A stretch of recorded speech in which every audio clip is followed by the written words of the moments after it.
asistir a esta rolda de prensa da presentación do que xa ven sendo a 17ª edición do curso de verán da UDC que temos o placer de que Carballo sexa unha das súas sedes. Este ano o curso vai sobre traballando en lingua nas redes. A verdade é que é superinteresante e é un tema que está moito de actualidade, quizáis porque xa non podemos dicir que son o futuro as redes, senón que xa están sendo o presente, non? Vou a ser moi breve, simplemente dicir que en xeral vais a centrar en fomentar e analizar o uso da lingua a través das redes sociais e que a sesión va a contar, teñen relatorios, mesas redondas, comunicacións, obradoiros ben interesantes con persoas. A verdade é que é un programa moi ambicioso, non? Simplemente comentarvos que o prazo de matrícula segue aberto ata o 14 de xullo e que o curso terá lugar este ano no Pazo da Cultura e que comezaremos o martes 16 e seguiremos o mércores 17, nun total de 15 horas lectivas, o sea que animo-vos a participar, a que vos anotedes e a que lle botedes un ollo a programación que eu creo que é excepcional. Está connosco Xosé Manuel Sánchez Rey, que é o director do curso, e a quen xa, sen máis, lle paso a palabra. Pois, muito obrigado, Ángeles, e tamén quería comenzar a minha intervención dando as grazas ao Concello de Carballo,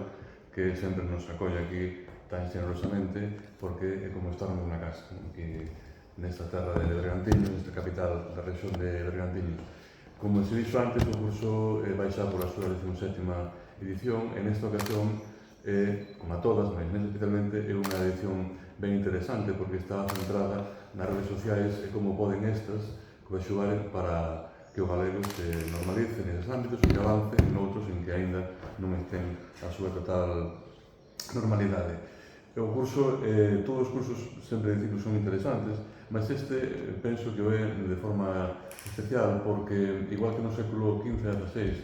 as linguas que non conseguiron entrar no mundo da imprensa pois ficaron en un segundo plano, ficaron secundarizadas, tamén as linguas que a día de hoxe non teñan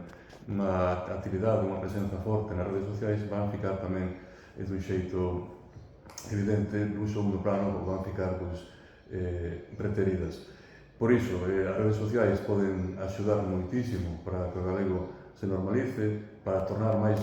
habitual o seu uso neses ámbitos, e é por iso que nesta edición hai, como dicía Ángeles, a concelleira, hai mesas redondas, obradoiros e palestras centradas xustamente nesa promoción do galego en tales ámbitos. Hai algunhas, por exemplo, centradas en como afecta a inteligencia artificial ás nosas vidas e como se pode promocionar o galego a través da inteligencia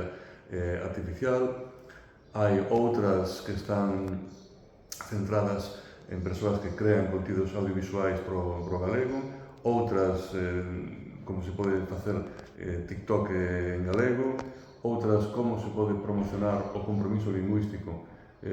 co galego a través das redes sociais, como chegar a máis xente a través das redes sociais, e é, por tanto, unha edición especial, non centrada xa no futuro, senón no máis que presente, no máis que días actuais de imperiosa normalidade xa nestes ámbitos. Volto a insistir tamén que o día 14 é cando conclúe o prazo para se matricular, por tanto, animo todas as persoas interesadas nestes ámbitos, nestes saberes, tamén persoas comprometidas co futuro da lingua a que se inscriban, porque de certo vai ser unha edición certamente interesante e prometedora. Acabo xa a miña intervención agradecendo novamente a sempre boa acollida que temos aquí en Carballo, a capital de Bergantiños. Obrigado. Bueno, pois moitísimas grazas á Universidade por seguir confiando en nós para este tipo de cursos que forman parte da súa programación estival, da súa programación de verán, non? A semana pasada, ainda non hai os 7 días, o Concello de Carballo recibía o premio Peña Novo polo fomento do galego, e compartimos premio con persoas ilustres e ademais tamén co compromiso de defensa do noso idioma, como era Churlago ou como Carlos Pajares, non? Bien, creo que é un exemplo de que o compromiso lingüístico e a defensa do noso idioma ten que ser unha actividade permanente, non? E este curso de formación que ademais goza de recoñecemento por parte da Universidade, da Consellería de Cultura, Lingua e Xuventude, pois fai que Carballo siga sendo ese referente permanente. Temos que ter moi presente que precisamente en estes cursos de verán celebrados en Carballo naceron proxectos que ainda hoxe están vixentes e de grandísimo impacto social, como foi o caso de Apego, que ainda hai moitos concellos que estamos promovendo, e as novas crianzas que nacen entre nós pois teñen actividade permanente e diversificada durante eses primeiros meses e primeiros anos da súa andaina por estas rúas carballesas, como tamén o proxecto Youtubeiras, que tamén naceu en Carballo. E como se ve, pois Youtubeiras xa reflexionaba sobre a necesidade de estar nas redes e en eses novos medios de transmisión do idioma e da cultura. E, bueno, pois este curso precisamente afonda en esas necesidades. É como o tempo vai modificando e acelerando eses procesos de incorporación de novas redes, pois o TikTok e todas estas novas comunicacións que existen e que algúns de determinada idade xa nos costa traballo estar